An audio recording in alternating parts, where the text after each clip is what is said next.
उज़ैर की आवाज़ में आपका स्वागत है।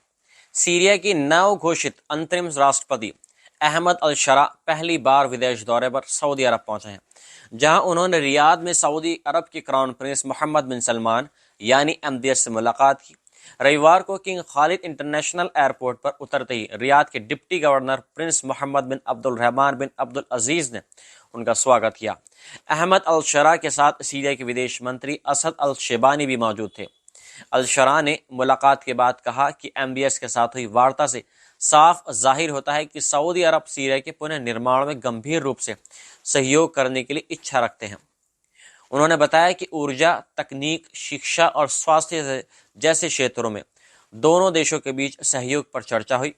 मीडिया रिपोर्ट के मुताबिक अल-शरा ने रियाद को अपनी पहली विदेश यात्रा के तौर पर इसलिए चुना है ताकि नए सीरिया के लिए सऊदी अरब के महत्व को उजागर किया जा सके।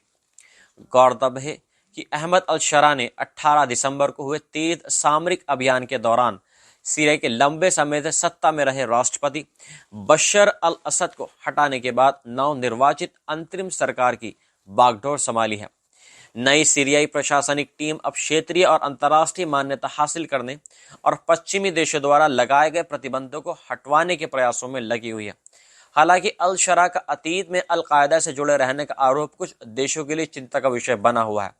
इसके बावजूद सीरिया की नई सरकार अल्पसंख्यकों की सुरक्षा और क्षेत्रीय सहयोग पर जोर दे रही है। पिछले हफ्ते ही सऊदी विदेश मंत्री प्रिंस फैसल बिन फरहान ने दमिश्क का दौरा किया था, जहां उन्होंने इस बात पर चर्चा की थी कि यूरोप और अमेरिका के साथ मिलकर सीरिया पर लगे आर्थिक प्रतिबंधों को कैसे हटवाया जा सके। माना जा रहा है कि अल-शरा की रियाद यात्रा का एक मकसद सऊदी नेतृत्व को इस वादे की याद दिलाना और सीरिया के पुनः निर्माण के लिए आधिकारिक मदद हासिल करना भी है। ये यात्रा सीरिया के बदले हुए रुख और भविष्य में सऊदी अरब के साथ उसके करीबी संबंधों का एक प्रतीक है। जहां बशर अल असद की ईरान और रूस के प्रति झुकाव वाली नीति से हटकर नए प्रशासन ने अरब जगत में खुद को फिर विस्थापित करने का संकल्प जताया है।